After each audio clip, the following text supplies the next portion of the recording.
This program is brought to you by विश्वास लिन्छौं विश्वास दिन्छौं प्रभु बैंक, नेपाटप सब ठिकठाक, राष्ट्रिय वाणिज्य बैंक, तपाईको आफ्नै बैंक, इकोट्याक नेपाल सँगै अघि बढ्दै।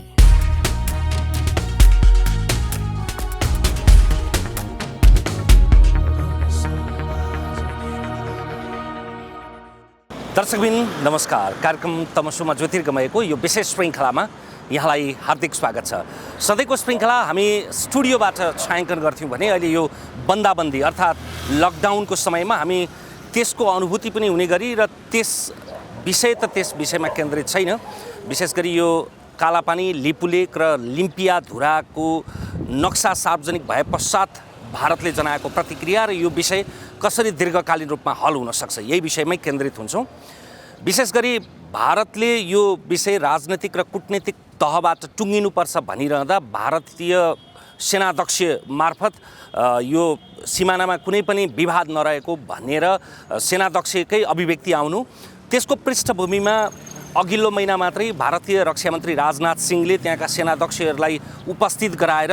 उत्तराखण्डबाट नेपालको भूमि 20 किलोमिटर हुँदै मानसरोवरसम्मको बाटो निर्माण गरे पश्चात यो उत्कर्षमा पुगेको छ यो विषय। त्यसैले हामी नेपाली सेनाले के गरिरहेको छ भनेर धेरैले भनिरहँदाखेरि बहालवाला सेनाले बोल्नु कति वाञ्छनीय हुन्छ हुँदैन, तर once a journal always journal भने जस्तो अवकाश प्राप्त प्रधान सेनापति रुकमाङ्गत कटवालसँग हामी यिनै सेरोफेरोमा संवाद गर्दैछौँ। कोटवालजी, स्वागत छ यहाँलाई। नमस्ते। यो विशेष गरी जसरी यो एउटा संयोग भनौँ, बन्दाबन्दीले ल्याएको संयोग भनौँ, लकडाउनको संयोग भनौँ, हामी संवाद गर्न यसरी सडक आइपुग्यौँ, बाहिर आइपुग्यौँ भनौँ। त्यसै गरी अब सेना पनि अब यो सीमाको विषयमा ब्यारेकभित्र मात्रै केन्द्रित नभएर अब बाहिर आइपुग्नुपर्ने अवस्था आएको हो होइन। सबभन्दा पहिला त म दर्शकवृन्दलाई तपाईँलाई पनि टिकारामजीलाई म के भन्छु भनेदेखि म सेनाको प्रवक्ता होइन, म सेनाको तर्फबाट बोलिराखेको छैन। म यो इस्युमा हरेक इस्युमा जे बोल्छु त म एउटा नेपाली नागरिकको हिसाबबाट बोल्छु। यसलाई तपाईँहरूले चाहिँ के अरे भन्छ एडिट नगर्नु होला है, तपाईँले वचन दिनुहोस्, यो एडिट नगर्नु होला। अब नेपाली नागरिकको हिसाबले बोल्छु, म सेनाको स्पोक्सम्यान होइन। र तपाईँले सोधेको कुरामा सेना अहिले बाहिर आउनु जरुरत छैन, त्यसलाई सेनालाई बाहिर निकाल्ने, सेनालाई अहिले कन्ट्रोभर्सीमा ल्याउने भनेको यो इस्युलाई अतिरञ्जित गराउने हो। अथवा भारतीय सेनाध्यक्षज्यूले बोल्नुभयो भन्दैमा नेपालको सेनाध्यक्षले बोल्नुपर्छ भन्ने त्यो कुनै पनि हालतमा चाहिँ व्यवहारिक हुँदैन। मेरो विचारमा त्यो ठिक हुँदैन, त्यो जरुरत छैन त्यो। तर नागरिकको तहबाट प्रश्न के उठ्छ भने हुन त अब नागरिकले चेतनामा, उत्तेजनामा, आवेगमा, विवेकमा आफ्ना विचारहरू अभिव्यक्त गर्छन्, त्यो स्वाभाविक पनि हो कि अब सेना त्यसो भए यत्रो 96,000को सङ्ख्यामा सेना कुन प्रयोजनबाट राखेको त? प्राकृतिक विपदको अवस्थामा अथवा अरू अवस्थामा, सशस्त्र द्वन्द्वको अवस्था पनि छैन भने अब सीमामा 74 ठाउँमा डिस्प्युट छ। अझ कालापानी, लिपुलेक र लिम्पियाको धुराको अवस्था त अब उत्कर्षमा पुगिसकेको छ। अनि अहिले पनि सेना नबोले कहिले बोल्ने? अहिले पनि सेना भूमिको सुरक्षा गर्न नगए कहिले जाने भन्ने आवाज त निरर्थक होइन होला नि त। अब केही मान्छेहरूले सेनाको काम गर्दैको विषयमा, सेना चाहिँ संविधानले के तोकेको छ त्यो भन्ने विषयमा त्यसमा जानकार नभए भने केही चाहिँ मिडियाहरूले, केही व्यक्तिहरूले सेनाको विषयमा सेना के हेरेर बसेको छ, सेना बोल्नुपर्ने, सेना बाहिर आउनुपर्ने, बोर्डरमा जानुपर्ने भन्ने इत्यादि कुराहरू तपाईँले जे सुन्नुभएको छ, हामी सबैले सुनिराखेका कुराहरू छन्। तर त्यसमा लागेर अहिले नै सेनालाई चाहिँ बाहिर निकालेर के न गर्छु भनेर यसलाई चाहिँ यो विषयलाई अतिरञ्जित गराएर एकदम चाहिँ टुप्पोमा पुरा ओह्रालेर यो चाहिँ अचम्बित बनाएर गर्नुपर्ने इस्यु नै होइन।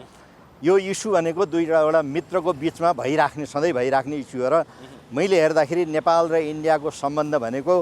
The fate of Nepal and India is inextricably interlinked throughout the history. Sometimes it's rising, sometimes it's falling, and it will remain so for the remaining of the history है। यो वास्तविकता हो है, यो जियोग्राफीले डिक्टेसन गरेको कुरा हो। तर त्यो हुँदाहुँदै पनि हामी एउटा चाहिँ दुईवटा स्वतन्त्र अविभाज्य राज्य भएको नाताले हाम्रा इस्युहरूमा, बोर्डरका इस्युहरूमा आइरहेका इस्युहरू बेला बेलामा यस्ता अहिले मात्रै आएको होइन, पहिला पनि थिए। र यो चाहिँ धेरै पहिला कालदेखि झन्डै चाहिँ सुगौली सन्धिको बेलादेखि चाहिँ क्लियर गरौँ न, के अरे 1816देखिको कुरा गरौँ र त्यस बेलादेखिको ऐतिहासिक प्रमाणले यसका चाहिँ घटनाक्रमहरूले त्यसका म्यापहरूले त्यसका तिरका विभिन्न प्रमाणहरूले विभिन्न नक्साहरूले के जताएको छ भनेदेखि र त्यही 1600 त्यो 1816 को सन्धिको धारा 5ले नै प्रष्टसँग भनेको छ कालीपारी पश्चिमपट्टिको भागमा नेपाल सरकारको नेपालका राजा महाराजाको कुनै पनि हक अधिकार अब हुँदैन भनेको मतलब त्योभन्दा पूर्वको त हाम्रै भूमि हो। काली सहित कालीभन्दा पूर्वको एरिया नेपालको हो है भनेर क्लियर कट भनेको छ। त्योभन्दा पछिका विभिन्न र त्यसमा चाहिँ हाम्रा विशेषज्ञहरूले जस्तै अब 4-5 जना नाम त मैले नै अब आउँछु। तपाईँको बुद्धिनारायणजीहरू हुनुहुन्छ, द्वारिकाजी हुनुहुन्छ, सूर्यनाथ उपाध्यायजी हुनुहुन्छ, अर्को ओली पुण्यप्रसादजी ओली। यिनीहरूले यी मध्येका केही मान्छेले आफ्नै खर्चमा अमेरिकामा गएर कङ्ग्रेसको लाइब्रेरीमा बेलायतमा गएर चाहिँ त्यो ऐतिहासिक लाइब्रेरी त्यहाँ बसेर चाइनामा चाहिँ त्यो चाहिँ के भन्छ नेसनल लाइब्रेरीमा गएर तथ्य प्रमाणहरू ल्याएर बसेर बसेका छन् र त्यो हिसाबबाट नेपालले यो हाम्रो भूभाग भनेर क्लेम गरेर आइराखेको र यो डिस्प्युटेड एरिया हो है भनेर दुवै पक्षले मानिआएको कुरामा र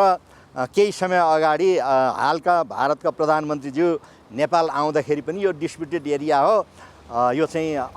के अरे 98% यो समाधान भइसक्यो, अब 2% बाँकी छ, त्यस कारणले पछि समाधान गर्दै गरौँ ल, अहिले सही गर्ने भन्दाखेरि मैले थाहा पाएअनुसार नेपालको पक्षले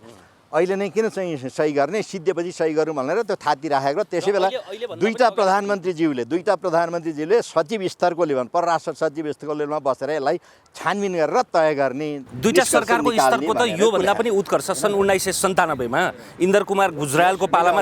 झन् बढी त्यो मूर्त रूपमा कुमार गुजरालले त 1997 मा यहाँ आउँदाखेरि उहाँले चाहिँ यदि यो कुरा हुँदाखेरि यदि यो कुरा हो र प्रमाण पुग्छ भने ठिक छ नि, हामी हट्दिउँला, के भयो भन्ने यस्तै कुरा गरेर यहाँले त यस्ता कुराहरू बेला बखतमा विभिन्न चरणमा भइरहेको कुराहरू। तर यो उत्कर्षमा कसरी आयो भनेदेखि जब काश्मीरको इस्यु आएर त्यसमा यो क्षेत्रलाई चाहिँ इन्डियाको चाहिँ यो पोलिटिकल र यो प्रशासनिक म्यापमा जुन निस्क्यो त्यहाँबाट यो इस्यु चाहिँ एकदम चर्केर आएर त्यही बिचमा अब नेपालको तर्फबाट वार्ता गर्नु पऱ्यो विभिन्न नोटहरू पनि पठायो। त्यसबेला पनि नेपालले प्रोटेस्ट गर्यो, चाइनालाई पनि लिपुलेको विषयमा चाइनालाई पनि इन्डियालाई पनि। अनि चाइनाले मैले थाहा पाएअनुसार त्यस बेलादेखिको लिपुलेको विषयमा उसको गतिविधिहरू केही पनि छैन। तर इन्डियाले त वार्तामा बस्ने भन्दै जसरी पनि टार्दै आएर पछि त अब त्यहाँ बाटो बनाउने कुराहरू भयो, बाटो बनाउन थाले, बाटो बोलाएर उद्घाटन पनि भयो। त्यो उद्घाटन भइसकेपछि त नेपाललाई पनि अब लाग्यो नि आफ्नो चाहिँ एउटा आफ्नो माटो आफ्नो जमिन सारा प्रमाणहरूले नेपालको हो भन्ने त्यो सारा प्रमाण हुँदाहुँदै पनि इन्डियाले यस्तो गर्यो भन्दाखेरि उसले चाहिँ आफ्नो नक्सा चाहिँ यो हाम्रो चाहिँ एरिया भनेर निकाल्यो। त यसमा इस्यु निकाल्नुपर्ने मैले त केही पनि देख्दिनँ। Let me finish. त्यसलाई यो इस्युलाई मलाई के लाग्छ भने दुईटा पक्ष बिसेर एउटा चाहिँ भाइको नाताले एउटा चाहिँ असल मित्रताको नाताले आँखामा आँखा जुदाएर विश्वासका साथ दसी प्रमाणहरू अगाडि राखेर यो तेरो यो मेरो भनेर त्यसरी कुराएर छलफल गरेर निमित्यान्न पार्नु परेको कुराहरू हो। त्यस कारणले यसलाई चाहिँ अब फलानु सेलाध्यक्षले बोल्यो हाम्रो किन नबोलेको भन्ने कुराहरू ल्याउनु भन्दा पनि र त्यो बोर्डरमा को बस्ने के गर्ने भन्ने कुराहरू सरकारले तय गरेको छ। हाम्रो चाहिँ अर्धसैनिक बलहरू छन् र यस्तो लडाइँ नभएको बखतमा राष्ट्रिय सेनाहरू बोर्डरमा काहीँ पनि बस्दैन। यो चाहिँ संसारको स्थापित चाहिँ यो चाहिँ नियम हो। यो हुन त अब संसारमा सबैभन्दा बढी सेना बस्ने उत्तर र दक्षिण कोरियाको सिमानामा पनि त्यस्तै अर्धसैनिक बल छन्। भारत र पाकिस्तानका बिचमा पनि युद्ध नभएको अवस्था बाहेक त अर्धसैनिक बल नै बस्ने हुन्। तर तपाईँ जस्तो सेनाध्यक्ष भइसकेको पात्रको मुखा र बिन्दबाट भनियो भने अनि जनतामा त्यो आश्वस्तता हुन्छ कि होइन भने फेरि यस्तो बेलामा पनि सेना किन बोल्दैन, यस्तो बेलामा पनि सीमाको सुरक्षा किन गर्दैन सेनाले भन्ने प्रश्न गरेका कारणले तपाईँको उत्तरबाट त्यो खण्डित गरिदिनुहोस् भन्ने मात्रै खोजेको। जुन पायो बेलामा जसले जे पायो बोल्दै हिँड्ने उ गर्दै हिँड्ने, सेना चाहिँ बन्दुक लिएर नाच्दै उफ्रिँदै हिँड्ने, त्यसको लागि चाहिँ बन्दुक दिएको होइन सेनालाई। त्यसको बेलामा त्यस्तो अवस्था आइहाल्यो भनेदेखि त्यसको लागि त्यो राखेको हो। हरेक देशको चाहिँ आफ्नो आफ्नो के अरे गच्छअनुसारको सेनाहरू हुन्छन्। तर यो विषयमा हामीले यो विषय चाहिँ यस्तो एउटा चाहिँ अप्ठ्यारो विषय छ। यो अप्ठ्यारो विषयलाई यसलाई कसरी सजिलोसँग हल गर्न सकिन्छ र दुईटै अब यो मित्रता भन्ने चिज नेपाल र इन्डिया भन्ने चाहिँ जियोग्राफीले टेरेनले यसरी डिक्टेट गरेका छ। हामीले यसलाई छुट्याउन सक्दैनौँ होइन। नेपाल र इन्डिया जतिसुकै झगडा गरेपछि जतिसुकै आखिर त एकै ठाउँमा बस्नुपर्छ। यो त नेचरले डिक्टेसन गरेको कुरा हो। हामी मित्र फेर्न सक्छौँ तर छिमेक फेर्न सक्दैनौँ। तर यस्तो कुरालाई हामीले फेरि चाहिँ यसलाई चाहिँ अझ बढाएर चढाएर लानु र अहिले म देखिरहेको छु इन्डियामा पनि केही मिडियाहरूलाई एकदम अति रञ्जित बनाएर यस्तो त्यो नेपालले यस्तो गर्यो यहाँ गर्यो। तपाईँ विश्वास गर्नुहोस् टिकारामजी कि नेपाल जस्तो देशले इन्डियाको या चाइनाको उनीहरूको सभरेन्टीमाथि उनीहरूले क्लेम गरेको 10 प्रमाणले उनीहरूको जमिन भनेर रेकग्नाइज गरेको स्थापित भएको माथि नेपालले त्यो जमिन हाम्रो हो भनेर क्लेम गरेर नक्सा निकाल्छ। त्यस्तो धृष्टता नेपालले कहिले गर्न सक्छ? कुन चाहिँ लजिक दिने मान्छे, विचार गर्ने मान्छे, कमन सेन्स भएको मान्छेले त्यो पत्याउला? मलाई जहाँसम्म लाग्छ इन्डियाका पनि बुझेका, जसले बुझेका छन् यो यसलाई यो गर्दै चाहँदैन। यो चाहिँ फेरि यो चाहिँ मलाई नै कति मेरा साथीभाइहरूले भनेका छन् नि, few couple of kilometres of territory for vast country like Nepal how does it matter, but for small country like Nepal it matters. तर के हाम्रो भारतका लागि त्यो जमिन नगण्य हो, तर नेपालका लागि ठुलो अर्थ राख्छ। नेपालको लागि त भारतीय तपाईका मित्रहरूले पनि फेरि हामीले यो नहुने कुरा चाहिँ अर्काको कुरा, तिमीहरूको कुरा हामीलाई देऊ, हाम्रो हो भनेर हामीले गरेको होइन। यो त 10 प्रमाण नै सबै हाम्रो पक्षमा छ। त्यस कारणले यो त हाम्रो हो भनेर हामीले भनिरहेको कुराहरू त त्यसमा चाहिँ भारत किन चाहिँ अब त वार्तामा बस्न सक्दैन, किन वार्तामा बस्न चाहँदैन, किन चाहिँ जबरजस्ती गरेर चाहिँ बाटो बनाउँछ, दुनियाँभर गर्छ भन्ने कुरा, यसले गर्दाखेरि नेपालको चित्त दुख्ने कुरा, नेपाललाई चाहिँ अलिकति चाहिँ हामीले त हेप्यो भन्ने कुरा नेपाली जनतामा यो आउनु, खास गरेर नयाँ जेनेरेसनमा यो आउनु स्वाभाविक कुरा जस्तो लाग्छ। नीति तथा कार्यक्रममा ल्याउँदाखेरि सरकारले यो हाम्रो हो, त्यस कारणले यो हाम्रो चाहिँ नक्सामा निकाल्नु भनेर उनीहरूले निर्णय गर्यो, नक्सामा निकाले होइन। तर this is not the end of the problem होइन। यो त भर्खर एउटा सुरुवातीको कुराहरू हो, त नक्सा निकाल्ने। तर हामीले त खास गरेर जमिन पो फिर्ता, जमिन यसरी फिर्ता ल्याउन सक्नु पऱ्यो कि ससम्मान भारतलाई पनि त्यहाँबाट यो हाम्रो होइन रहेछ, नेपाल गरिएछ भनेर छोडेर हाँसी खुसीसँग जाओस् र हामी पनि ससम्मान भारतले यत्रो सदा सहायता देखाए है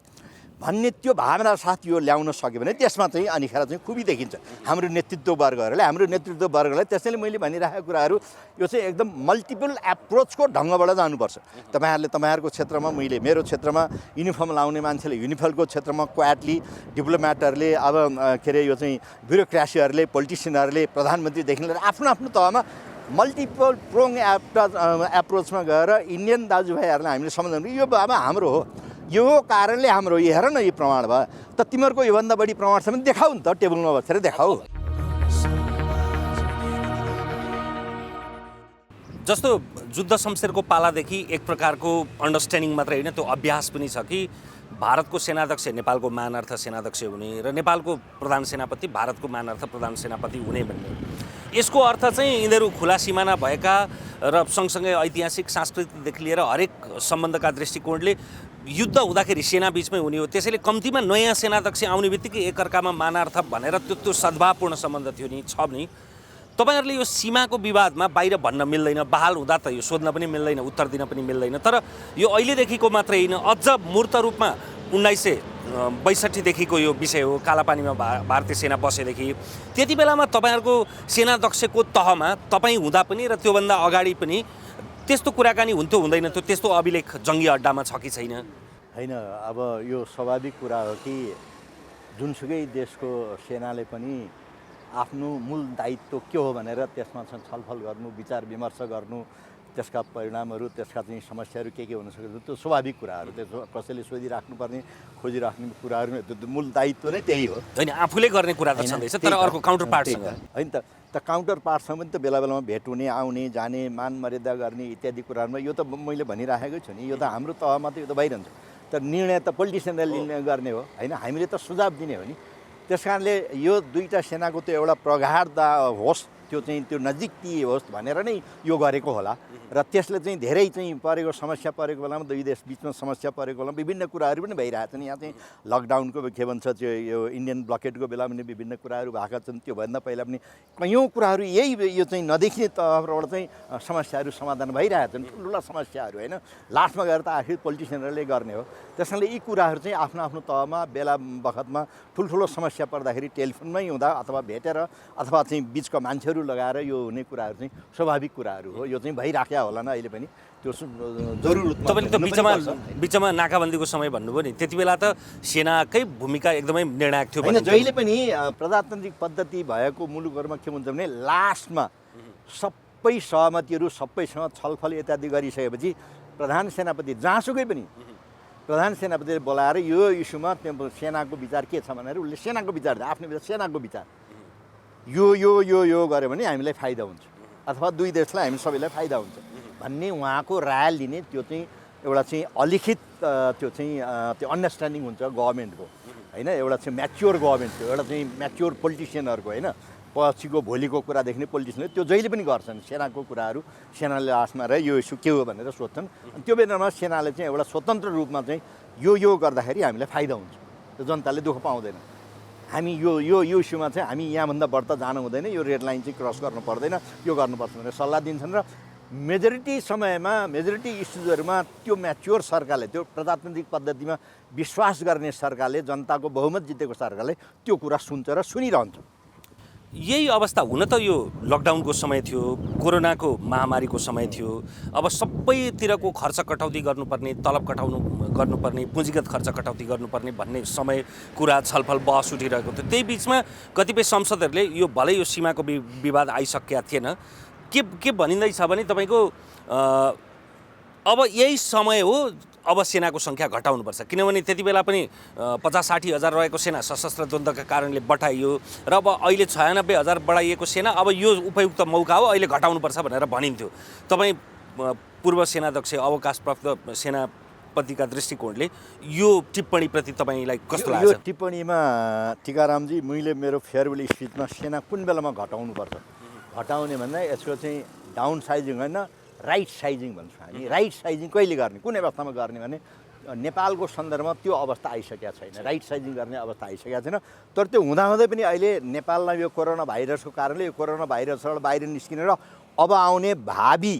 समस्याहरूलाई समाधान गर्नुको ठुलो खर्चको आवश्यकता पर्छ नेपाललाई। त्यसको लागि मैले देखेको चाहिँ के हो भनेदेखि चाहिँ अहिले यो सबभन्दा पहिला त्यो संसदहरूलाई दिने चाहिँ 21 अरब कति रुपियाँ हुन्छ, त्यो संसदीय विकासको वाटेभर, त्यो चाहिँ त्यो केही जरुरत छैन, त्यो चाहिँ लगेर आफ्ना मान्छेले आफ्नो तरिकामा खर्च गर्ने हो। त्यसको काम चाहिँ त्यो स्थानीय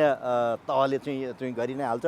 अर्को चाहिँ मैले हेर्दाखेरि नेपालको सन्दर्भमा नेपालको आर्थिक अवस्था, नेपालको भौगोलिक अवस्था, नेपालको एडमिनिस्ट्रेटिभ अवस्था, नेपालको जनसङ्ख्या, नेपालको चाहिँ यो चाहिँ सब कुरालाई विचार गर्दाखेरि यो संहिता भन्ने चिज भनेको मतलब यो बिचको जुन ऊ छ, यो चाहिँ प्रादेशिक संरचना छ, त्यो ध्वस्त त्यो चाहिँ त्यो खत्म अहिले निर्मूल गर्नुपर्छ र त्यसै अवस्था त्यही अनुसार संविधान अहिले चाहिँ एमेन्डमेन्ट गर्न अति जरुरी छ। र यो कुरा गर्नको लागि हाम्रो नेतृत्वले निर्मम निर्णय गर्ने भनेको यस्तै बेलामा हो। र यस्तै अवस्थामा हाम्रो चाहिँ यो अनेक नियोहरू खडा गरेका छन्। हाम्रो चाहिँ अब यो के अरे यो अतिभर नयाँ एउटा चाहिँ ऊ गरेको छ, यो सुगमवासी आयोग त्यो खत्म गर्ने। अनि खेर अर्का यो विभिन्न एडभाइजरहरू विभिन्न ठाउँमा दुनियाँभर गरेका छन्। अनि कसैको चाहिँ के भन्छ युनिभर्सिटी कसैको नाउँमा गर्ने, कसैको नाउँमा के ऊ बनाउने, यी सबै खत्म गरेर त्यो पैसा हामीले जो गरेर अब आउने नेपालमा 10-8 लाख मान्छे आउँछन्, 2000 मान्छे अहिले बोर्डरबाट आउँदाखेरि पनि यत्रो समस्या हुन्छ। रात दिन हिजो आज हामीले देखिरहेको थियौँ के समस्या पर्छ भने यो समस्या हल गर्नको लागि त्यो पैसा त्यसमा लगाएर खास गरेर अहिले तुरुन्तै गर्ने भनेको एग्रिकल्चर सेक्टरमा, कृषिको सेक्टरमा कसरी लगाएर हाम्रा बाँझा फाँटहरू, बाँझा खेतहरू, बाँझा चाहिँ तमाम हाम्रा बारी त्यहाँ लगेर चाहिँ पानी कसरी निकाल्ने हो, पानी निकाल्ने नदी नाला खोलाबाट र त्यहाँ कृषिको उत्पादन भनेको कहाँ धान हुने, कहाँ मकै हुने, कहाँ काउली फल्ने, कहाँ गर्ने, त्यसको लागि अहिले जुन चक्लाबन्दी देशभरि भइरहेको थियो पोलिटिसियनहरूको आडमा ठेकदारहरूले चाहिँ यो चाहिँ जग्गाको काम गर्ने चाहिँ मान्छेहरूले त्यसलाई बन्द गर्नुपर्छ। त्यो कामहरू चाहिँ यो चाहिँ बस्ती बसाउने भनेको पाहाडका फेदीहरूमा जहाँ खेतीपाती हुँदैन त्यस्तो ठाउँमा लगाएर बस्ती बसाउने र खेतीपाती हुने जग्गा चाहिँ नेपालले अहिलेदेखि नै तुरुन्तै पोलिसी बनाएर काठमाडौँमा जति बचेको छ त्यो चाहिँ देशैभरि लागू गर्नै पर्छ। त्यो भएन भनेदेखि हामी ठुलो समस्यामा पर्छौँ। यो लेखेर राखे हुन्छ। यो त्यसो भए यो त्यसकारण त्यो गर्दाखेरि त्यो कम्युनिटी बस्दाखेरि त्यो कम्युनिटीमा चाहिँ बत्ती जाने, के अरे टेलिफोन जाने, पानी जाने, ढल निकासको कुरा, शिक्षा, स्वास्थ्य सबै कुरा त्यहाँ चाहिँ एउटा समग्र रूपमा त्यो चाहिँ सस्तो पनि हुन्छ, मेन्टेन गर्नलाई सजिलो हुन्छ। एउटा कम्युनिटी एउटा डेभलपमेन्ट भन्ने त्यो सुरु पनि हुन्छ र यो फर्टाइल जग्गा हामीले सेभ गर्नैपर्छ। अहिले नै समय हो र बाहिरबाट आउने मान्छेले कसले के अब जानेको हुन्छ नि, कसैले के जाने होला, कसैले के जाने होला, ती मान्छेहरूलाई कसरी इन्गेज गर्न आफ्नै खुट्टा आफैले उमारेर आफै खाने कौसीमा लगाउनु पर्छ कि के लगाउने हो, को कहाँ के हुन्छ। नेपाललाई त नेचरले यस्तो चाहिँ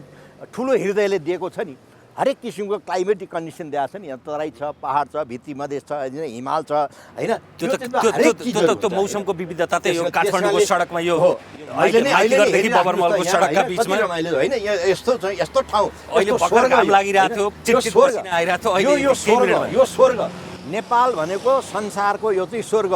nature must have exhausted all of power to create a country like Nepal. यसलाई हामीले किन सदुपयोग नगरेर नेपालमा 3 करोड जनतालाई 3.5-4 करोड जनतालाई खाना लाउन पुग्ने सबभन्दा व्यवस्था र सानो इन्डस्ट्रीमा कसरी लागू गर्ने त्यसको लागि निर्माणपूर्वक सरकारले चाहिँ निर्णय गर्नुपर्छ र पैसा निकाल्नुपर्छ र होइन भने हाम्रो चाहिँ ब्याङ्कमा कति छ अब यहाँ हाम्रो चाहिँ प्रोडक्सन पनि छ हाम्रो चाहिँ डिस्ट्रिब्युसन पनि छैन हाम्रो चाहिँ कन्जम्सन पनि अब कहाँबाट ल्याएर गर्ने केबाट ल्याएर गर्ने कति नै पैसा होला अब हरेक क्षेत्रमा सरकारले यो गर्नु पर्यो इन्डस्ट्रीले यो गर्नु पर्यो भने त खान्नपर्ने गर्नु पर्यो कहाँ मात्रै कति मात्रै गर्ने अब सरकारले अनि कति मात्रै भाउँछ उसँग कति नै बजेट भइहाल्छ र उसको चाहिँ ढिकुटीमा र हार्ड करेन्सी पनि कति नै होला र यो कति सिधै भने त्यस कारणले यो गर्नको लागि सरकारले निर्मम निर्णय गर्नु भनेको यति बेला चाहिँ सेनाको सङ्ख्या घटाउने अहिले बेला भएको छैन यहाँ भित्री समस्याहरू समाधान इन्टरनल प्रब्लम डिस्कस गर्नको लागि र प्रजातान्त्रिक पद्धतिको लागि सेना भनेको एउटा बेडरक हो सेना will act as a bedrock on which democratic institution will start taking a firm root त्यो फर्म रुट भइसकेपछि अनिखेर सेनालाई बिस्तारै राइट साइज गर्दै जाने जस्तो अब यो सीमाकै विषय कुरा गर्दाखेरि 2072 साल जेठ 1 गते भारतीय प्रधानमन्त्री नरेन्द्र मोदीको चीन भ्रमणका क्रममा दुईटा देशमा 42 बुँदे समझदारी भयो र त्यो समझदारीको 28औं बुँदामा चाहिँ विशेष गरी कालापानी लिपुलेक र लिम्पियाधुरालाई चाहिँ व्यापारिक मार्गका रूपमा प्रयोग गर्ने भन्ने कुरा उठ्यो त्यही आधारमा चाहिँ अब यो कता न कता त्रिदेशीय बिन्दुको कुरा उठ्यो अब यो चीन पनि यो विषयमा चाहिँ आकर्षित हुन्छ भनेर अब चीनसँग पनि संवाद गर्नुपर्ने अवस्था आएको हो कि होइन होइन अहिले मैले हेर्दाखेरि चाहिँ लिपुलेकको विषयमा पहिला नेपाल र भारत आफ्नो ठाउँमा बसेर आफ्ना समस्याहरू जे छन् त्यो समाधान गरिसकेपछि त्यो त्रिदेशीय बिन्दुको कुरा आयो भनेदेखि अथवा चीनलाई पनि राख्नुपर्ने अवस्था आयो भनेदेखि राख्नु ठिक छ उसलाई उसको त्यो अवस्था आयो भने तर अहिले त चीनलाई या कुनै थर्ड पार्टी ल्याउन जरुरतै छैन नेपाल र इन्डियाको समस्या हो दुई देशबीच बसेर यो चाहिँ समाधान गर्नु यो चाहिँ उत्तम उपाय हुन्छ योभन्दा अगाडि गयो भने हुन त त्यसको परिकल्पना नगरौँ तर पनि अब युद्धकै अवस्थामा जान सक्ने भन्ने कुरा त सुदूर भविष्यको कुरा भयो किनभने 1816 को सुगौली सन्धिबाट उत्पन्न भएको परिस्थितिसँग विशेष गरी नेपालको उत्तरी सिमानामा भारतले 18 वटा चेक पोइन्ट राखेको थियो 2027 सालमा तत्कालीन प्रधानमन्त्री को पालामा चाहिँ त्यसलाई हटाइएको थियो त्यो हटाउन आदेश दिए पछाडि 17 वटा चेकपोस्ट त भारतले हटाइ पनि गयो तर कालापानीको चेकपोस्ट चाहिँ हटाएन त्यो नहटाउ पछाडि अब हामीले चाल्नुपर्ने कदम बिचका सरकारहरूले थुप्रै ठाउँमा कमजोरी पनि गरे होला अब यो अवस्था यसरी नै संवादबाटै हल हुने देख्नुहुन्छ कि त्योभन्दा अगाडि पनि जानुपर्छ हैन मलाई लाग्छ इन्डिया पनि एउटा चाहिँ अहिले संसारको एउटा चाहिँ ठुलो शक्ति हुने क्रममा रहेको उसको चाहिँ आर्थिक अवस्था उसको चाहिँ साइज उसको चाहिँ अन्य विभिन्न शक्तिहरू भनौँ न र उसको इन्फ्लुएन्स संसारमा जे जति छ त्यसलाई बढाएर सेक्युरिटी काउन्सिल अफ मेम्बर हुने संसारको एउटा शक्ति हुने त्यो सपनामा उ बसिरहेको छ र त्यो होस् हामी प्रार्थना गर्छौँ र नेपाललाई पनि त्यो एउटा गौरव लाग्छ र त्यो अवस्थामा नेपाल जस्ता सासाना छिमेकीहरूलाई चाहिँ यो सासाना कुरामा चाहिँ हल्लाइराखेर सासाना कुमार चाहिँ नेपालका जनताले या अरू चाहिँ छिमेकीका जनताले हामीलाई हेप्यो हामीलाई बडप्पन देखायो हामीले भनेको चाहिँ हामीले गरेको चाहिँ हामीले चाहिँ वार्तामा बस्नु धर्म नमान्ने हेपा प्रविधि ल्यायो भने त्यो दिँदै जाला भन्ने म विश्वास गर्न चाहन्न त्यस कारणले त्यो संसारको त्यो नाम कमाउनु पनि आफ्नो सदाशयता देखाउनको लागि पनि आफ्नो त्यो विशालता देखाउनको लागि पनि संसारको म नेता हुने तागत भएको मान्छे त्यो क्षमता देखाउनको लागि पनि सुनौलो अवसर हो भारतको लागि कि यो नेपालको सानातिनो कुरा नेपालको तिमीहरूको रहेछ लैजाऊ या बस तर मेक स्योर यस्तो विश्वास दिलाऊ हामीलाई कि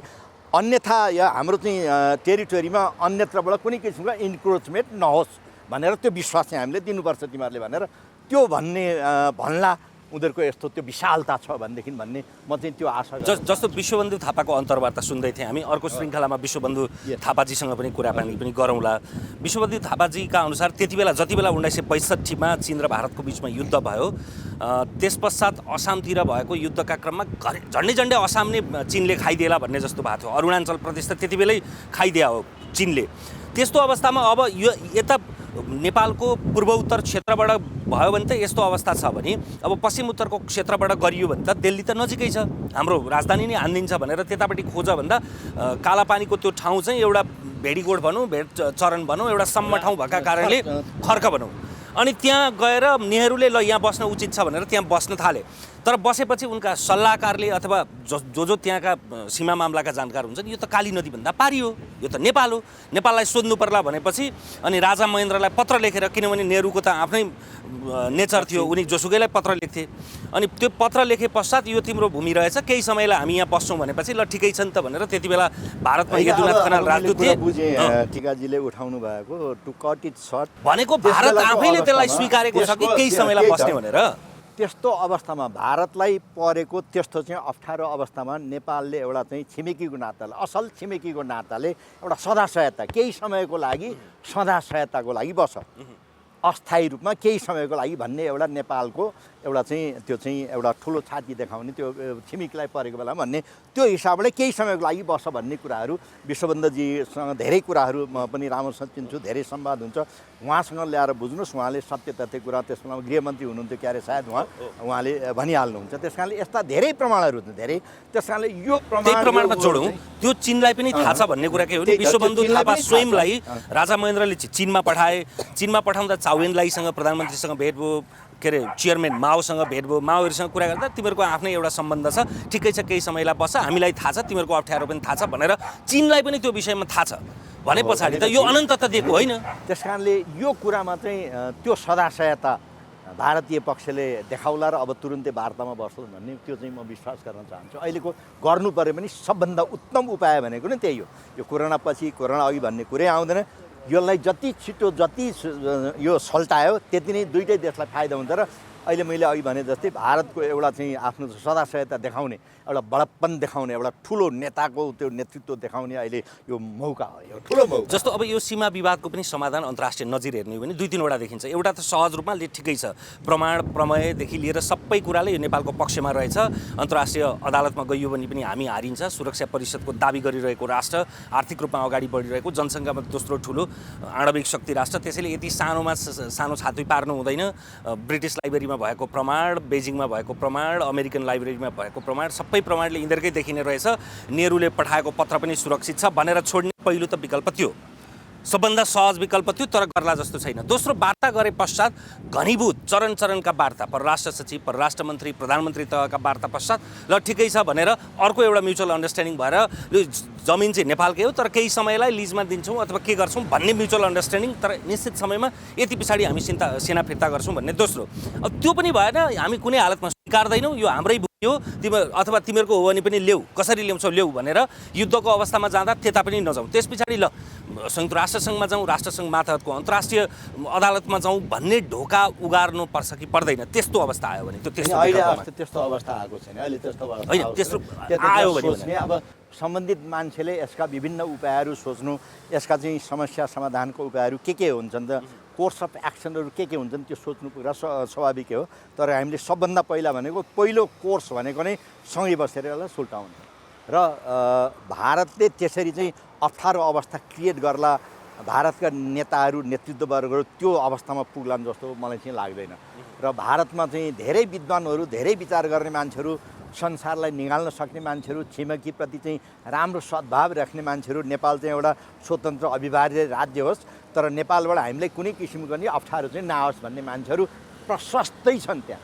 है, प्रशस्तै छन् वर्गसँग पनि। तर हामीले 2027 सालमा नाकाबन्दी बेहोरेकै हौँ होइन, 2045 सालमा नाकाबन्दी बेहोरेकै हौँ, त्यस्तै अवस्था होला जस्तो मलाई लाग्दैन। र त्यसको परिणाम के हुन्छ, त्यसको तत्त्व कारण छन् नि त। 27 सालमा नाकाबन्दी पनि उसले भनेको नटेरेर त्यो भारतीय चेकपोस्टबाट हटाओ भने पछाडि होइन, दर्शकहरूलाई त थाहा नहुन सक्छ नि कति बेला, दर्शकलाई अहिले नेपालमा थाहा नपाउने हामीले भन्दा बढी थाहा छ, तर खालि त मैले भने त्यो चेकपोस्ट हटाऊ भन्ने रिसले नाकाबन्दी गर्ने। 45 सालमा तपाईँको हुन त विभिन्न कारण होलान्, सोनिया गान्धीलाई तपाईँको पशुपतिमा छिर्न नदिएको पनि भन्ने होलान्, अथवा के अरे चीनबाट हतियार लियो भन्ने आरोपमा 45 सालमा नाकाबन्दी लगाउने, 2072 सालको संविधानमा हामीलाई नसोधिकन हाम्रो विदेश सचिव पठाएको अटेर गरेका कारणले पठायो भन्नेले अब यो भूमिसहित हामीले नक्सा जारी गरे पछाडि त्यस्तै खतरनाक कदम अथवा नाकाबन्दी नलगाउला भन्न सकिन्छ त? होइन त, लगायो भनेदेखि यसका उपायहरू के छन् त, हामी बाँच्ने तरिकाहरू होइन, के भन्छ चाहिँ सर्भाइभल अफ द फिटेस्ट, बाँच्नको लागि त मान्छेले जे पनि गर्छ नि, त्यो बाँच्ने उपायहरू पनि त हुन्छन् नि संसारमा होइन। नेपाल बाँचेकै हो, बाँच्ने छ र बाँच्नु पनि पर्छ होइन। त्यस कारणले त्यो एक्सट्रिम कुरा भयो त्यो चाहिँ अब अहिले हेर्दाखेरि यो यसमा त्यो एक्सट्रिम कुराहरू भयो त्यसको लागि चाहिँ नेपाली जनताको त्यो मेन्टल उहरू त्यो हुने त्यो ठिक होला तैँले अहिले त्यतातिर सोच्नुभन्दा पनि इमिडिएट समस्याका समाधानहरू के हुन् त्यो खोज्नु नै जस्तो बुदागत रूपमा भन्नु त तत्कालको के हुन सक्छ तत्कालको अहिलेको अवस्था भनेको नेपालले आफ्नो प्रमाणपत्रहरू सबै ठिक गरेर राख्ने इन्डियाले पनि त त्यसै भनेको छैन उसको पनि प्रमाणहरू के गरेर होला नि के कारणले यो हाम्रो भनेर उसले चाहिँ नक्सामा निकाल्यो होइन उसले चाहिँ क्लेम गरिरहेको उसले बाटो बनायो त्यो होला नि त उहाँहरूसँग पनि होइन त्यसै त गरेको छैन होला त त्यसको लागि चाहिँ छानबिन गरेर एउटा टोली त बस्नु पऱ्यो नि होइन त्यो टोली बसेर त्यसले चाहिँ नि अब सबैको प्रमाण जाँचेर दुइटै टोलीको प्रमाण जाँचेर कुन चाहिँ सही सत्य हो त कुन चाहिँ लेटेस्ट चाहिँ के भन्छ ऊ चाहिँ सबभन्दा विश्वासिलो सबभन्दा संसारले थाहा पाउने संसारले विश्वास गर्ने कुराहरू सुगौली सन्धिलाई पनि उ गर्ने चाहिँ के छ त त्यो त्यसको आधारमा त त्यो छ भनेदेखि त सबैले नेपालले नि मान्नु पऱ्यो इन्डियाले पनि मान्नु पऱ्यो त्यसलाई म मान्दिनँ यो चाहिँ यस्तो कुरा मान्दिनँ भनेर त्यसरी जबरजस्ती गर्ने अवस्था त होइन अहिलेको अवस्था भने त होइन त्यस कारणले त्यो चाहिँ सबभन्दा उत्तम उपाय अहिले नेपाल सरकारले जे गरेछ नि केपी ओली नेतृत्वको सरकारले नक्सा जारी गर्ने यो कुरालाई चाहिँ तपाईँ एउटा नागरिकका रूपमा अवकाश प्राप्त प्रधान सेनापतिका रूपमा कसरी टिप्पणी गर्नुभएको छ होइन सरकारले जे गर्यो यो सबै दशी प्रमाणका आधारमा यसलाई चाहिँ हाम्रो भूमि हो भनेर जुन नक्सा उ गर्यो त्यसमा चाहिँ नेपालले गर्नुपर्ने कुराहरू आफ्नो चिजलाई आफ्नो भन्नलाई हाम्रो यो हो भनेर जनतालाई चाहिँ सूचना गर्नु जनतालाई दिनु दुनियाँलाई बताउनु कुरा त्यो चाहिँ स्वाभाविक कुरा यो विषय अन्यथा मान्नुपर्ने हामीले यसो गर्यौँ भन्ने यो चाहिँ इस्युमा यही कुरा हामीले यसो गर्यौँ भनेर हाम्रा देशभित्र रहेका अरू कूटनीतिज्ञहरू कूटनीतिक नियोगहरूलाई अथवा तपाईँको संयुक्त राष्ट्रसङ्घलाई यसो गर्यौँ भनेर जानकारी गराउनुपर्छ कि पर्दैन होला अब यो त डिप्लोमेटहरू बसेर नेतृत्ववर्गहरू बसेर यसमा छलफल गरेर अनि के सही कुरा ठहरिन्छ त्यही गर्न चाहिँ बेस हुन्छ जस्तो लाग्छ मलाई तर नेताहरूले चाहिँ अथवा पाहाडमा भएका मान्छेहरूले अहिले यो इस्युमा बाहिर आएर जताभावी अतिरञ्जित गरेर बोलाउने अथवा चिडाउने कुराहरू गर्न चाहिँ त्यो चाहिँ अब सीमाभन्दा अलिकति बाहिर आउँ तपाईँले त्यति बेलादेखि नै जारी गर्नुभएको थियो संविधान जारी हुनुभन्दा अगाडिदेखि संविधान जारी भए पश्चात पनि जसरी यो सङ्घीयता ल्याइएको छ यो देशले धान्न नसक्ने असाध्यै महँगो पद्धति हो प्रणाली हो भन्नुभएको छ अहिले फर्केर हेर्दाखेरि तपाईँको त्यो मान्यता त्यो अवधारणामा पुनरावलोकन भएको छ कि त्यसमै अडिग हुनुहुन्छ मैले यो बेला बेलामा अस्ति भर्खर पनि भने म अघि पनि भनिरहेको छु तपाईँलाई यो नेपालले थ्याक्न सक्दैन कुनै पनि हालतमा नेपालले थ्याक्न सक्ने व्यावहारिकता नै छैन यसमा होइन नेपाललाई यत्रो आर्थिक खर्च गर्न सक्ने त्यो अवस्था छैन त्यस कारणले यो चाहिँ मलाई लाग्छ तपाईँले अहिलेकै प्रधानमन्त्रीज्यूले माइकमा बाहिर पब्लिकमा भन्नुभएको नेपालको लागि सङ्घीयता भन्ने चिज बोकाको टाउकोमा भैँसीको त्यो टाउको ल्याएर राखे जस्तै हो बोकालाई भने कति व्यावहारिकता छ त्यो भने चाहिँ सबैले रियलाइज गरेर छन् अहिले तर बोल्ने मान्छे उनीहरूलाई अप्ठ्यारो परिरहेको छ नेतृत्वलाई हामी चाहिँ के भन्छन् तर गल्ती गरेको चिजलाई सच्याउँदाखेरि चाहिँ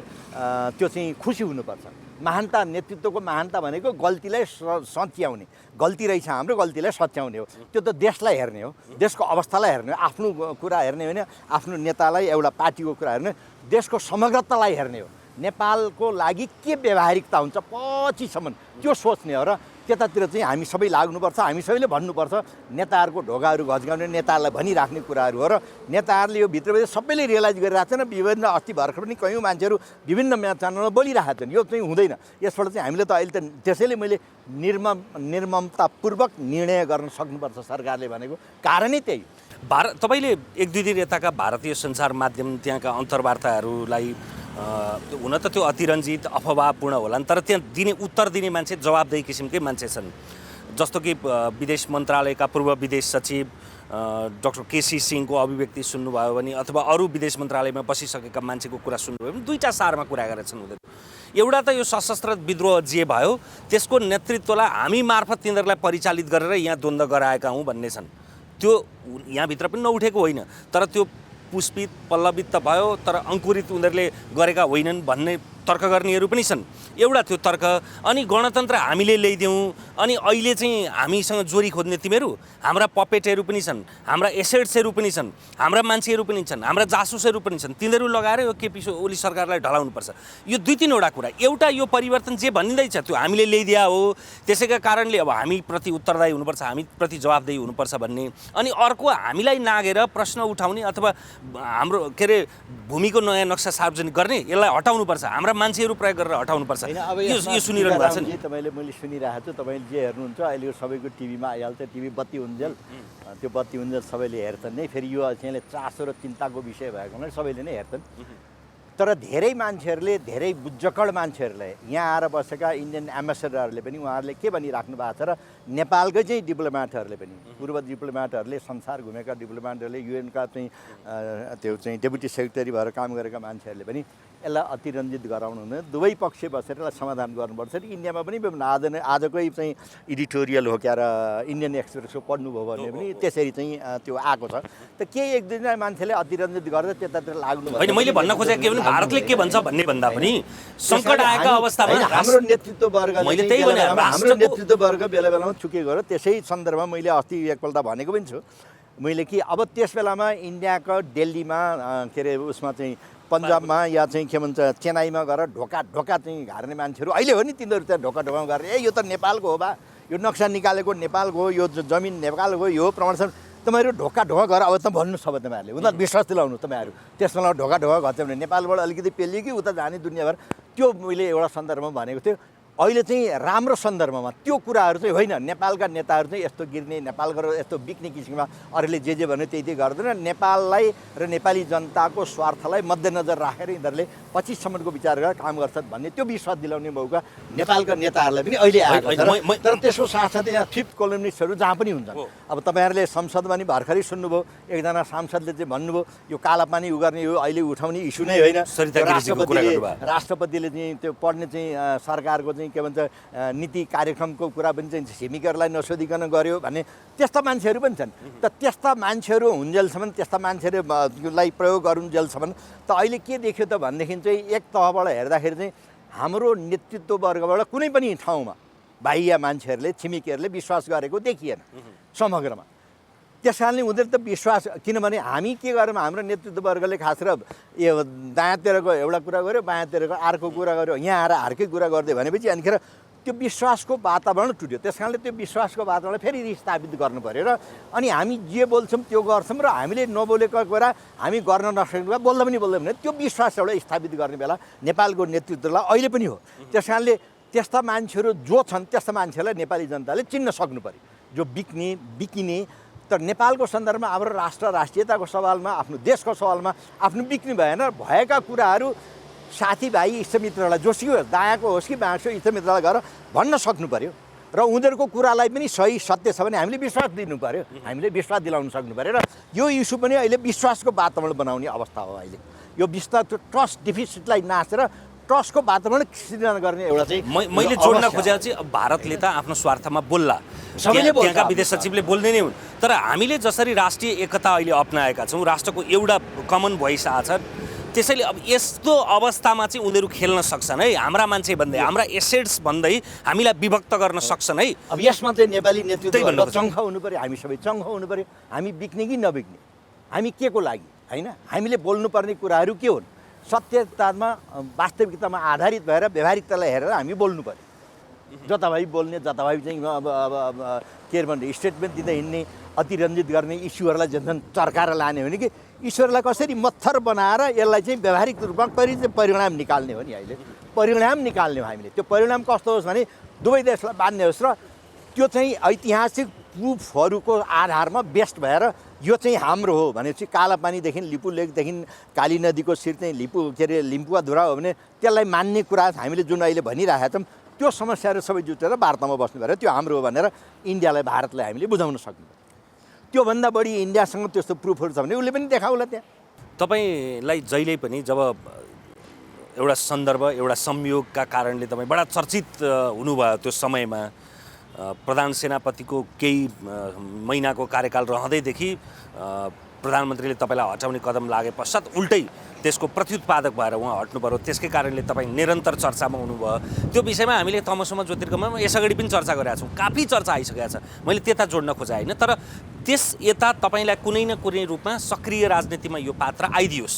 कुनै न कुनै फोरममा आइदियोस्, यसको आवाज चाहिँ मुखरित होस् भन्ने चाहिरहेका छन्। ओके टिकारामजी, तपाईँले मात्रै सोधे होइन, मलाई सबै मान्छेले, पत्रकारले सोधिसकेर मैले भनिसकेको छु, मसँग दुईवटा खुबी छैन। नेपालको पोलिटिसियनमा दर्ज हुने दुईवटा खुबी छैन। मसँग एउटा धन छैन,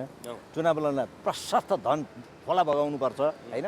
अर्को कुरा म चाहिँ जनताहरूको अगाडि गएर एउटा कुरा गर्ने, घरमा गएर अर्को कुरा गर्ने, तपाईँसँग भेटेर एउटा कुरा गर्ने, त्यो कला नै ममा डेभलप हुन सकेन। त्यस कारणले दुइटै खुबी मसँग छैन, त्यस कारणले म हुन नसकेको। त्यो त ठिक हो, तर तपाईँको त्यो सक्रियता त तपाईँको बोली, तपाईँको जुझारुपन र तपाईँको त्यो छटपट्टि हेर्दाखेरि त तपाईँ यसै अवकाश भएर बस्ने जस्तो त देखिँदैन होइन। म एउटा नागरिक भएर विभिन्न क्षेत्रमा एउटा नागरिकले निभाउनु पर्ने, एउटा कानुनको पालना गरेर बस्ने एउटा सच्चा नागरिक हुन सकूँ भन्ने मेरो प्रयत्न जहिले पनि त्यही भइरहेको छ, त्यही नै हुन्छ। त एउटा नागरिक भएर बस्नेमा नेपालप्रतिको, नेपालीप्रतिको मेरो जिम्मेवारी चाहिँ टुटे त टुट्दैन। विभिन्न क्षेत्रबाट सेवा गर्न सक्छु नि नेपालको होइन। हो, त्यही भने राजनीति गर्नु, राजनीतिज्ञ हुनु र राजनीति बुझ्नु फरक कुरा हो। एउटा राजनीतिक बुझेको त्यस बेलामै भनेको छु युनिफर्म लाउँदै प्रधान सेनापति, जुनसुकै देशको प्रधान सेनापतिले पनि या सेक्युरिटी हेडले पोलिटिक्स गर्दैन, तर पोलिटिक्स उसले बुझ्छ। He does not get involved into politics, but he does understand politics. त्यसले पोलिटिक्स बुझ्दैन भने त त्यसले त्यो त हाँक्नै सक्दैन नि। He has to understand politics in such a manner so that he can really balance it. हो, ब्यालेन्सिङ एक्टको त्यो गर्न सक्छ। हो, त्यो राजनीति बुझ्ने एउटा स्वाभाविक रूपमा सेनाध्यक्षले बुझ्छ, तपाईँले त अझ बढी बुझ्नुभयो। होइन, तपाईँहरूले बढी अझ बढी सक्रियताले ल ठिकै छ बुझ्ने प्रयत्न गर्दै हुनुहुन्छ। यो बाधे बाधे चाहे त्यो तत्त्वबोध भने त्यो बुझेको मान्छेको ब्रह्मले, त्यो मान्छेको दृष्टिले चाहिँ यो कोभिडभन्दा अगाडिको नेपाल र कोभिड पछाडिको नेपाल र अझ तपाईँले अनौपचारिक रूपमा विश्व व्यवस्थाको पनि कुरा गर्नुभएको थियो। कोभिडभन्दा अगाडिको विश्व व्यवस्था र कोभिड पछाडिको विश्व व्यवस्थामा तात्विक रूपमा के फरक, के अन्तर होइन। आउन अब सक्छ? यो त्यो ग्लोबल अर्डर चाहिँ I think it's going to change. हाम्रो लाइफ स्टाइलै अब चेन्ज हुन्छ। अहिले नै हेर्नुहोस् न, हाम्रो स्कुल कलेज क्याम्पसहरू सबै चाहिँ उसबाट चाहिँ अनलाइनबाट चल्छन्। अब चाहिँ त्यो वर्ल्ड चाहिँ डिभाइड छ, एउटा चाहिँ अनलाइनबाट, एउटा अफलाइनबाट होइन। यो अफलाइन भन्ने चिज चाहिँ त्यो त मेटिँदै जाँदा केही समयको लागि र अहिले चाहिँ स्थापित भएको ग्लोबल अर्डर जुन चाहिँ यो लास्ट वारबाट सुरु भएको त्यो ग्लोबल अर्डर चाहिँ त्यो चाहिँ it's being threaten, it's being question by the very power who created है। त्यस कारणले अब नयाँ राइजिङ पावरले चाहिँ आफ्नै किसिमको ग्लोबल अर्डर चाहिँ सुरु गर्ने चाहिँ कोसिस गरिरहेको छ। त्यो टक्राव अब नेपाल जस्तो सानो देश कसरी बाँच्ने है, सर्भाइभल अफ द फिटेस्ट, त्यो टक्राव चाहिँ it's going to be very intense. यो चाहिँ यो कन्फ्लिक्ट एकदमै इन्टेन्स हुँदै जान्छ र यो कोभिड-19ले यसलाई झन् बढुवा दिन्छ र त्यस कारणले यो अवस्थामा नेपालको सुझबुझ कस्तो हुन्छ, नेपाली नेतृत्वले यस्तो भूमिका खेल्न सक्नुपर्छ अहिले सम्पूर्ण नेपालीको आधार भनेर सबैलाई तेरो मेरो भन्दा पनि पार्टी साटी बिर्सेर नेपाली भएर है, यो पार्टी उपार्टी नेपाली भएर यहाँका प्रबुद्ध व्यक्तिहरू, विद्वानहरू को छन् जसले काम गर्न सक्छ, त्यस्तो मान्छेलाई छानिकन के जिम्मेवारी दिने, मेरिटोक्रेसीको आधारमा, एकाउन्टेबिलिटीको आधारमा र अनिखेर चाहिँ ट्रान्सप्यारेन्सीको आधारमा, कार्यक्षमताको आधारमा, अनुभवको आधारमा त्यो दिन सक्यो भने त्यो नै सबभन्दा व्यावहारिक हुन्छ नेपालको लागि। त्यो गर्न सक्ने क्षमता पशुपतिनाथले अहिलेका नेतृत्वज्यूहरूलाई देऊन्, मेरो यही नै चाहना छ र मलाई लाग्छ सम्पूर्ण नेपालीहरूको चाहना छ। अहिले एउटा त तपाईँले बडा दुईवटा महत्त्वपूर्ण कुरा गर्नुभयो, देशको नाम नलिकन। अहिलेसम्मको प्रभुत्वशाली अमेरिका र अमेरिकाको जुन हेजिमोनी अथवा उसको केन्द्रमा जसरी विश्व व्यवस्था चलिरहेको थियो, अब त्यस्तो छैन, त्यो पुनरावलोकन हुने गुन्जायस छ। सँगसँगै अहिले आउँदै गरेको राइजिङ पावरका रूपमा चीनले पनि त्यो अभ्यास गरिरहेको छ र त्यो विश्व व्यवस्थाको बदलावका बिचमा नेपाल जस्ता देशहरू झन् भू रणनीतिक सामरिक अवस्थितिमा भएका देशले चाहिँ झनै सुझबुझ अप्नाउनुपर्छ। एकदमै त्यस कारणले नेपालको नेतृत्ववर्गले, नेपालीहरूले अहिले मैले अब नेपालीमा यसलाई भन्न खोजेको अङ्ग्रेजीमा भन्दाखेरि चाहिँ you must be armed with both glue and अझ मूर्त रूपमा भन्दा अहिले तेलले पनि ग्लुले पनि तपाईँ चाहिँ त्यो आर्म्ड हुनुपर्छ। तपाईँसँग तेल पनि हुनुपर्छ, ग्लु पनि हुनुपर्छ। ग्लु भन्ने टाँस्ने, तेलले भनेको छुट्याउने, त्यो दुइटै चिज ल्यायो भनेको मतलब you must have that degree of diplomacy भनेको त्यतिसम्म कुन क्षेत्रमा कतिसम्म जाने। नेपालीको भावानुवाद भन्दा तपाईँ लचिलोमा त्यो स्तरको लचिलो पनि हुनु पर्यो र कठोरमा त्यो स्तरको कठोर पनि हुनु पर्यो। त्यो समस्यालाई निर्धारण गरेर त्यस्तै किसिमको मान्छेहरू त्यहाँ राख्न सक्नु पर्यो। त्यो एउटै नेताले, त्यो नेताको टिममा त्यस्तो मान्छेहरू हुनु पर्यो। यो पार्किन्सन लको जस्तो चाहिँ नेतृत्व हुनु। पार्किन्सन लमा के हुन्छ भनेदेखि 3rd डिग्रीको नेता भयो भने 4th डिग्रीको स्टाफहरू खोज्छ। हामी चाहिँ 3rd डिग्रीको रूपमा भने यसले यस्तो टिम छान्नु पऱ्यो त्यो सबै 1st डिग्रीका हो। त्यस्तो नेता छान्यो भने अनि त्यो टिमले त्यो नेता बनाउने हो। त्यो नेतृत्वलाई त्यो टिमले नेता बनाउने हो कि त्यो टिम यस्तो गजबको टिम छ त्यसले सत्य बोल्छ चाहे जेसुकै होस् चाहे चाहिँ अब के भन्छ संसारको 14 भुवन ल्याएर तपाईँको खुट्टामा राख्यो भने असत्य चिजलाई असत्य नै भन्छ त्यसले होइन डज नट म्याटर अब what give the world lays at यो फिट भन्छ कि अङ्ग्रेजीमा भनेको अब त 14 भुवन ल्याएर तिम्रो चाहिँ छ तर यति झुट बोल्दै भने नो भन्न सक्छ त्यो खुबी राख्छ त्यस्तो टिमहरू छान्न सक्नु पऱ्यो नेताले ठुलो नेताहरूले ज्ञान भएको नेताले त्यस्तो टिम छान्छ र नेपालमा अहिले चाहिँ तपाईँहरू सबैले भन्नुहुन्छ सबैले भन्छन् पार्टीकै मान्छे त्यस्तो हुन सकेन भन्छन् त्यो होस् पशुपतिनाथले त्यो चाहिँ शक्ति त्यो क्षमता दिउन् यही नै मेरो चाहिँ शुभकामना छ समस्या नै आविष्कारकी जननी भन्छन् गहिरो समस्या नआएसम्म संसारका कुनै देशले पनि necessity is the mother of invention त्यसैले अब यो समस्या त आइ नै रहेछ त्यो समस्याबाट हामी गिजोलिरहेका छौँ बढी आउँछ अब आउने दिन कस्तो देख्नुहुन्छ त यो समस्याका यो बिचमा आउने दिन चाहिँ मैले अब खास गरेर अब हाम्रो जुन अहिले इन्डियाबाट जुन हजारौँको सङ्ख्यामा दिनका दिन रूपमा मान्छेहरू आइरहेछन् त्यसलाई व्यवस्थित गर्नलाई ठुलो समस्या झेलिरहेछ हामीले सकिरहेको छैन राम्रोसँग त्यो कुरा बढेर जान्छ भन्ने कुरा चाहिँ सरकारमा बस्ने लोकल लेभलदेखिका मान्छेले केन्द्रीय सरकारले पनि बुझ्नु पऱ्यो र लोकल नेताहरूले तपाईँ हामी सबैले त्यो बुझ्नु पऱ्यो र त्यसलाई कसरी व्यवस्थित गर्ने भोलि चाहिँ अब देशबाट विदेशबाट आउने मौका पाउन साथ आफ्नै पैसा तिरेर आउने पनि 10-8 लाख हुन्छ भनेर सरकारी उहरूले बोलिराखेका छन् होइन अब हाम्रो जस्तो त 2000 मान्छे आउँदाखेरि हामीसँग यत्रो कोलाहल हुन्छ भने 8 लाख मान्छे 10 लाख 5 लाख मान्छे आयो भने के गर्ने कहाँ राख्ने के खानिदिने होइन यही कोरोनाकै कुराहरू त अब कोरोना मैले यसो हेर्दाखेरि र एक्सपर्ट्सहरूको कुरा सुन्दाखेरि corona is not going to go away is going to live with us cancer जस्तै एचआईभी विश्व स्वास्थ्य संगठनले भन्छ नि कोरोनासँग बाँच्न सिक्नु पर्यो we got to adapt with it we got to live with it now होइन यसबाट कसरी कुन प्रिकसन लिएर हामी बस्ने त्यो अवस्थामा नेपाल जस्तो एउटा चाहिँ भौगोलिक अवस्था भएको देश नेपाल जस्तो एउटा चाहिँ कमजोर आर्थिक अवस्था भएको देश होइन त्यस्तो अवस्थामा हाम्रो शिक्षा स्वास्थ्यको अब इटाली जस्तो त्यत्रो चाहिँ the best health care system भएको देश कोल्याप्स भयो होइन संसारमा the best health care system भएको देश होइन हाम्रो त त्यस्तो पनि छैन त्यस कारणले हामीले यो भएको एउटा मिग्गर रिसोर्सहरूलाई कसरी चाहिँ भनेको समग्रमा के हुँदो रहेछ भने तपाईँको घरमा 12 जना जान्छ तपाईँको घरमा भरे 1 माना चामल पाक्यो भनेपछि पहिला आउने मान्छेले गुम खाएर बाँकी रहेको बाँध्ने त कुरा भएन त्यहाँ त मारामार पर्ने भयो त्यस कारणले त्यो बाँध्ने भान्से मान्छेले भनेको मान्छे त्यो भान्सेले चाहिँ 12 जना मान्छेलाई नै त्यसको जति हुन्छ सामा दामा छैले त्यो दिन सक्नु पऱ्यो नि यो सत्य कुरा यो ठिक छ भनेर चित्त बुझाउने त्यस्तो अवस्था नेतृत्वले क्रिएट गर्न सक्नुपर्छ अबको अवस्था भनेको होइन भने यहाँ चाहिँ ध्वंस हुन कालो बादलमा चाँदीको घारा त छ जरुर यसले एउटा यस्तो अपर्च्युनिटी ल्याउँछ नि अब हरेक संसारमा हेर्नुहोस् जर्मनी र जापानलाई हेर्नु न हामीले हेरिरहेको वर्ल्ड वारमा के भयो त्यो त ध्वस्त भएका हुन् कति 30-20 वर्ष चाइना के त्यो 30-35 वर्ष अगाडि हामीले देखेको म हङकङमा हुँदाखेरि नै ती बोर्डरमा हामी जान्थ्यौँ देखेको अहिले हेर्नु चाइना गऱ्यो भने असम्भव भन्ने चिज त के रहेछ त होइन तर नेपालमा त प्रशस्त चाहिँ सम्पत्ति नेताहरूले भने नेताले यति सम्पत्ति दिएको छ यति रिसोर्स त्यसलाई कसरी प्रयोग गर्ने सदुपयोग गर्ने त्यसैले हाम्रो मेरो मान्छेले मात्रै खास मेरो पार्टीले मात्रै खास मेरो चाहिँ यो यस्तो क्रिएट गरेर मेरो मान्छेको पार्टी चाहिँ अरू चाहिँ मरिराखुन् यहाँ हामी अनेक गरेर पैसा खर्च गरौँ यहाँ गरौँ भने त्यो चाहिँ हट्नु पऱ्यो नेताहरू साँच्चैको नेता हुनु पऱ्यो साँच्चैको नेता हुनु पऱ्यो इतिहासमा नाम लेखाउने नेता हुनु पऱ्यो भविष्यका चाहिँ हाम्रो चाहिँ कलाधारलाई भविष्यका चाहिँ जनताहरूले हाम्रो चाहिँ छोराछोरीले सराप्ने नेता होइन प्रशंसा गर्ने नेताहरू त्यस्तो चाहिँ होस् है लकडाउनको यो समयमा 2 महिना बितेको अवस्थामा हामीले तमसुमा ज्योतिर्गमयको विशेष श्रृङ्खलामा लकडाउनकै फिल हुने गरी सडकमा विशेष गरी यो नयाँ बानेश्वरदेखि माइतीघरसम्मको यो सडकमा यो एक प्रकारले यो प्राकृतिक अनुभूति पनि होस् र फेरि यो सेनाध्यक्ष एकपटकको सेनाध्यक्ष सधैँको सेनाध्यक्ष भने जस्तै अवकाश प्राप्त भए पनि सेना यसरी सडकमा आउनु नपरोस् यसरी ब्यारेकभन्दा बाहिर आउनु नपरोस् नआइकन यो सीमाको समस्या समाधान होस् भन्ने एउटा सङ्केत स्वरूप बिम्बात्मक संवाद पनि भनौँ समय र संवादको लागि फेरि पनि यहाँलाई धन्यवाद थ्याङ्क यू म फेरि पनि भन्छु यसलाई चाहिँ एडिट नगर्नु होला मैले जे बोले चाहिँ राखिदिनु होला म फेरि पनि भन्छु नेपाली नागरिकको हिसाबले बोल्या म नेपाली सेनाको तर्फबाट कसैको पार्टीको तर्फबाट बोल्या होइन है यो चाहिँ एकदमै क्लियर हो एडिट नगरिदिनु होला है धेरै धेरै धन्यवाद धेरै धन्यवाद तपाईँ जस्तो एउटा प्रबुद्ध व्यक्तिसँग जानकार व्यक्तिसँग आएर यसरी 2-4 शब्द बोल्न पाउँदाखेरि मलाई चाहिँ गौरव लाग्यो थ्याङ्क यू लकडाउनको 2 महिना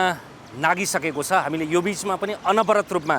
कहिले स्टुडियोबाट कहिले बाहिर गएर हाम्रा कार्यक्रमहरू समाचारहरू विश्लेषणहरू विवरणहरू यहाँहरू समक्ष यहाँहरू घरमा बस्नु भएको छ सुरक्षित बस्नु भएको छ तर हामीले चाहिँ हाम्रो कर्तव्यमा कति पनि नचुकिकन त्योभन्दा जुझारु भइकन सही सूचना विश्वसनीय सूचना जवाबदेही हुने किसिमले यहाँहरूलाई सम्प्रेषित गरिरहेका छौँ त्यही अनुरूप त्यसको अर्को कडी तमसुमा ज्योतिर्गमयको यो विशेष श्रृङ्खला हामीले सडकबाटै छायाङ्कन गरेका छौँ। यो 1 घन्टाको श्रृङ्खला हामीले विशेष गरी बुद्धनगरदेखि माइतीघरसम्मको बबरमल हुँदै माइतीघरसम्मको सडकमा संवाद गऱ्यौँ। यसले चाहिँ यो सडकको अवस्था र सडकको चाहिँ प्रतिबिम्बित होस् भनेर यहाँहरूलाई भित्रको अवस्थाले मात्रै पनि त्यो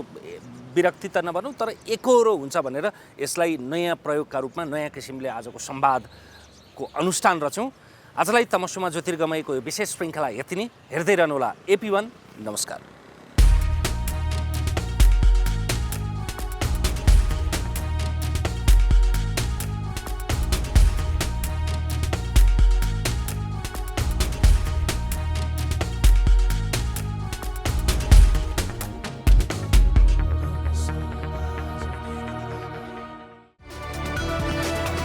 It's an AP1 presentation.